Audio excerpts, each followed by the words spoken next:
Balik ulit ako kay Claire Castro, magkomentaryo ako nito, mag-react ako nito sa kanya na nakita kong video niya na itong Claire Castro versus Eden Santos ng Net25, mukhang lumalala na. Mukhang painit ng dugo ni Claire Castro. At di ko rin alam itong reporter ng Net25 kung mainit din siguro ang dugo nito ni si Eden Santos, mainit ang dugo ba kay Claire Castro. At itong si Claire Castro, mainit ba ang dugo nitong reporter ng Net25 na si Eden Santos. Kasi tuwing tuwing ito siyang magtatanong, mainit talaga ang sagot nitong si ni Claire Castro dito kay Eden Santos. Gawa nitong vlog nga ni Claire Castro na tungkol ho dito sa may discount na magiging discount nung panahon pa to ni Pangulong Duterte na bigas. Ngayon kasi, 'di ba, inimplement nila yung 20 pesos na bigas. Itong kay Marcos kasi nga pinaplano to niya noong panahon ng kampanya. Nagagawing 20 pesos per kilo ang bigas. Kaya lang itong na lang nila na i-implement itong taon na to na mag-i-eleksyon din. So 3 years to bago na implement. Pero hindi yan implement. Kung intindihin natin yan, hindi yan ini-implement na nainis ako nito kasi implement daw. Pero ang ibig sabihin yan, 20 pesos na bigas. Kinumpra nila to, binili nila to ng bigas na to na 50 pesos. Halimbawa lang, 50 pesos something na per kilo. At ibinta nila ng 20 pesos per kilo sa mga tao na. So abonuhan nila yon. Nabanggit ko na to, di ba? Kaya lang, ang tawag dito subsidy. Isubsidiya ng gobyerno to, bayaran sa gobyerno yung yung resto. Kaya dito galit itong mga tao sa nakakaintindi kay Claire Castro. At ito yung video niya na hinahanapan niya ng pangtapat yung 20 pesos na bigas nung suna ni dating Pangulong Duterte. Ito video.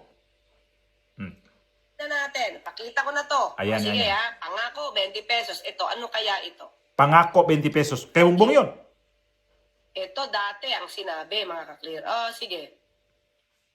Hindi ka clear. Ay, sorry. In importing rice to a tariff system where rice can be imported more freely. This will give us additional resources for our farmers, reduce the price of rice by up to 7 pesos. Oh! Kaya mo ginawa yung batas, rice certification law to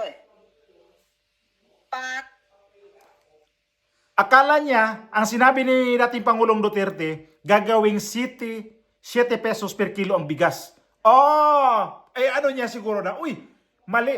Mali yung pakaintindi ko. Rice tarification law to Yun nga, clear. Rice tarification law, kaya pag ma-implement ang rice tarification law, para sa imong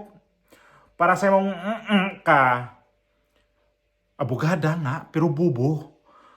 Hindi ka nakakaintindi. Babawasan ang bigas na presyo ng bigas ng 7 pesos.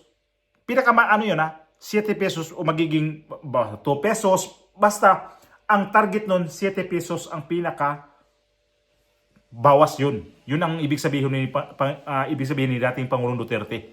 Ang kanya, iba. Iba yung pakaintindi niya.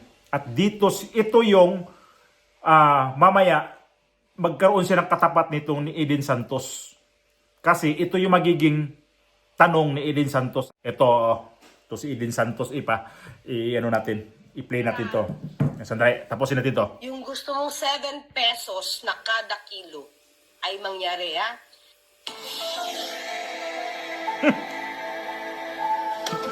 Nag-calculate pa 7 pesos per kilo rice then after. Okay, yan ha? Yan, 2 years ha? 2 years ha? Nangako, 7 pesos per kilo na bigas. Ha? Di na kakaintindi. Pangako daw 7 pesos per kilo ang bigas. Sige, tingnan natin mga clear ha. Tingnan natin. Pakita ko na to. Sige ha. Pangako, 20 pesos. Ito, ano kaya? Pakaintindi niya, 7 pesos per kilo ang bigas. Yun nga, di ba? Pero, naano niya yun? Binalik pa rin niya. 7 per kilo ang bigas. Nainis ako kay Claire Castro. Che na lang talaga nito. Oh, ay nako naman. Sarap, sarap. Ay nako, kung sayang di ako nabakla eh. Kung nabakla ko na to, sabunutan ko na to si Claire Castro talaga. Abangan ko yan sa paglabas ng Malacanang. Hamunin ko na magsabunutan tayo Ay nako, kabubwa ka, bubwa. Ito yon kay Eden Santos ng Net25 na ito yung kumukulo na talaga ang kanyang high blood dito at saka umuulbo-ulbo na ang kanyang kaspa nito. Ayan. That it's more on spiritual guidance ang nangyari. Tapusin na dito. Tapos yan yung susunod. Tuesday New DZWB. Ay, hindi pa. Hello ma'am, pwede pong Tuesday New. tanong ko sino po yung spiritual Session. Ayan na. Sandali lang ha. Spiritual session. Ayan na. Lakasan natin. Santos Net 25. Sandali lang. Spiritual session. Tinan mo pag tinawag yung Eden Santos Net 25. tinan mo kanya. Nagtaray na. Ayan na. Si Eden Santos. Good morning po, Yusek. Binatikos po ni dating presidential spokesperson Attorney Harry Roque yung anyay lantarang katiwalian ng mga Marcos sa gitna po ng investigasyon ng Hong Kong sa umano'y gold-linked money laundering activities. Ito po yung nabanggit din sa isang media entity dito sa Pilipinas, bukod po doon sa mga report from Hong Kong and Taiwan. Nakarating na po ba ito sa kaalaman ng Pangulo? Ano po yung kanyang reaction kaunay nitong panibagong allegation po na ito? Wala pong katotohanan. Yun lang po.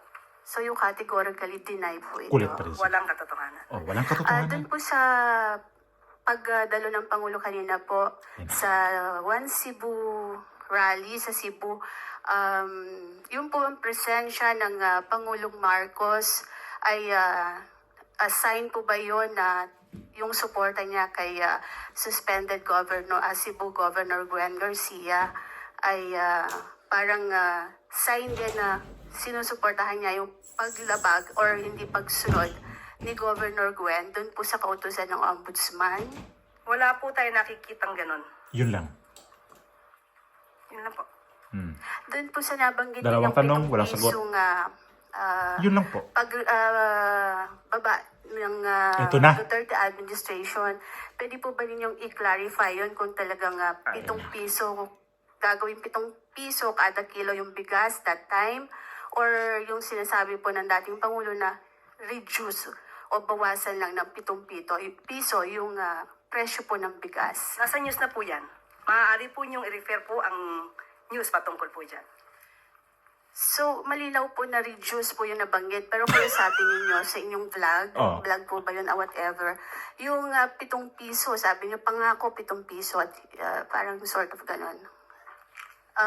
Pwede po ba ninawin lang natin yun para Ay, inutusan. hindi naman na pagmula ng fake news. Sa vlog po ba? Nakita, napanood po sa Hindi po yata yun nabanggit sa press briefing. Opo, hindi po sa press briefing. Parang you're talking na pinapakita niyo pa yung SONA something ni PRRD. Para lang po magkaroon ng sa halip Hindi na... po yung pahayag ng Pangulo.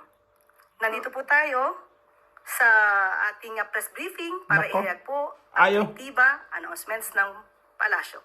Hindi po patungkol sa aking pagbablog. Hindi ba naman ito Salamat lang po po. yung vlog, Yusek, ano po? Para Sige. lang po hindi Miss Eden, pasensya na po. Ayun na. Hindi po ako makakasagot ng anumang sinabi ko outside from this press briefing. Kung ano man ang aking naging opinion personal, pag-usapan natin sa labas at hindi dito po. Kasi po parang makaka-apekto rin po dun sa mga ng Pangulo na medyo iba yung Opo, nababanggit. Miss Eden, kung ano po ang inyong pakay patungkol po dito, inuulit ko po, ang aking pag-vlog ay wala pong kinalaman ang palasyo, ang Pangulo at ang gobyerno. Let's move Diba? on. Thank you. Alvin Baltazar at Nanggigil ako Nanggigil ako dito. Nako naman Di lang OA hindi lang ako nag-OA dito. Talagang nanggigil ako sa mukha nito. Buti na lang hindi talaga siguro ako nagiging reporter. Halimbawa, nagiging reporter ako dyan sa Malacanang. Tapos ito yung mapagtanungan ko tapos suplaki, ay di ko alam. Ba't ka nagsalita ng ganon? Okay, hindi yon hindi yon sinasabi ng Pangulo. Mismo sa iyo. Wala bang karapatan ng mga media matanungin na bakit ka nagsalita ng ganon? Bakit mo nilabas yung ganon na fake news? Mahilig ka sa salitang fake news. Ikaw ngayon na fake news, ayaw mo pag-usapan. Mag-usap tayo sa labas. Ano yon? Mag-usap kayo sa labas o magsabunutan kayo sa labas? Sa totoo lang, no? Mayroon ako napanood kanina ng vlog, Pro Marcos. Sinabihan nila to si Eden Santos na reporter ng DDS daw. Hindi nila matanggap din yung itong reporter na to ng Net25 na grabe kasi magtanong. Kasi gusto kasi nito ni Eden Santos yung malinaw.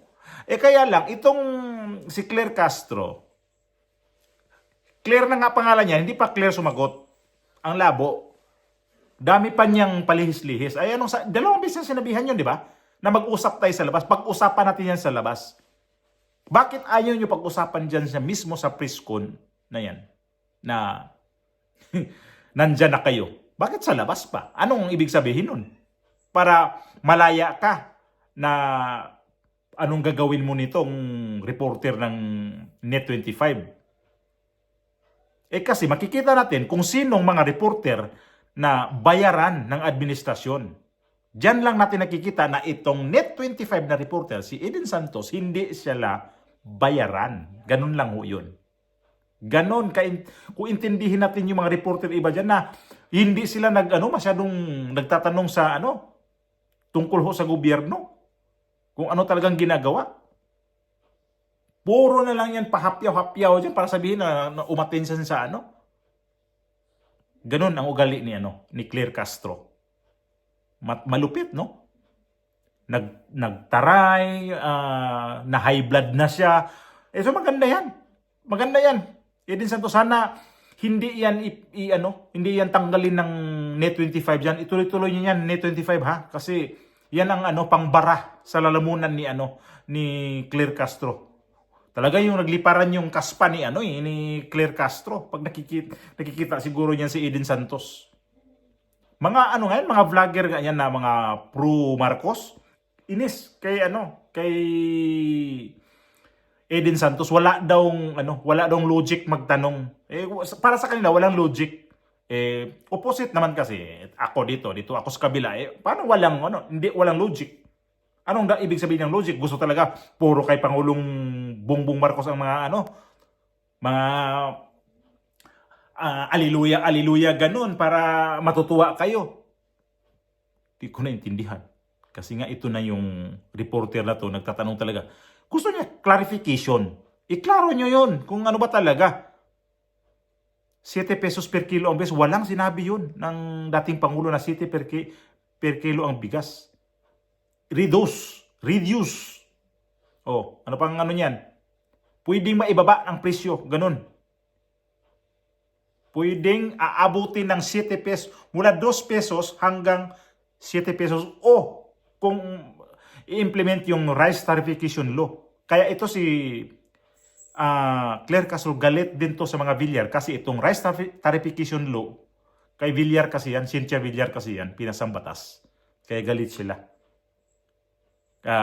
Kaya galit sila din dyan kasi si Bongbong Marcos namumuno, nagiging DA secretary, wala namang nagiging, sabi niya ayusin niya ang DA, Department of Agriculture, bago siya bababa, pero hindi na ayos yun. Hanggang ngayon, wala nangyari. Kaya nakakahiya ka, Claire Castro. Reporter. Abogada ka. Anong klaseng abogada to? Kaya ayaw mo sabihin na attack dog ka. Anong tawag pwede sa'yo? Ganon siya. Ganon siya ka ang baba ng nivel ng utak nito. Bantayan nyo. Pwede nyo makita yung mga video niya sa kanyang YouTube channel. Walang ibang inaatake niyan. Sara Duterte, dating Pangulong Duterte, Pulong Duterte, Harry Roque, yung mga kadikit na mga Duterte, yun ang tinitira niya. Tapos galit siya kanina na tungkol sa vlog niya. Doon siya nagalit nun. Tungkol sa vlog mo yun or something ganun. Doon siya galit na wag mong ano dito kasi personal ko yung opinion, walang ano doon na pangulo. Kasi nga naman, delikadisa lang naman. Kung mayroon kang trabaho dyan sa PCO na yan, para sa akin di ako mag-vlog tungkol dito sa mga Duterte. Kasi magiging conflict eh. Conflict yan. Kasi ikaw nasa gobyerno ka. Sino bang nagpapasahod sa'yo? Gobyerno. Yung mga reporter na yan nagpapasahod sa'yo, huwag kang sumagot sa mga ganyan. Kasi pwede kang balikan sa kanila. At ang mga ginagawa mo sa labas sa trabaho mo, konflikto yan. Kasi mga Duterte, pagdating mo noon nga, sa press con mo, sa press briefing ninyo, pag mga tanong tungkol sa mga Duterte, mga tanong na against sa mga Marcos na inatake kunyari ng mga Duterte, doon ka nag-iinit ng ulo. Umiinit ulo mo eh. Pagka ano ng mga Duterte, kitang-kita naman eh. Kaya nagiging conflict yan. Kaya doon sa vlog mo, kung Duterte ka na, pagdating sa press briefing sa Malacanang, umagang-umaga, o anong oras man dyan, umiinit lalo ulo mo doon. Kasi nga, puro ka kasi, hitir ka kasi sa mga Duterte.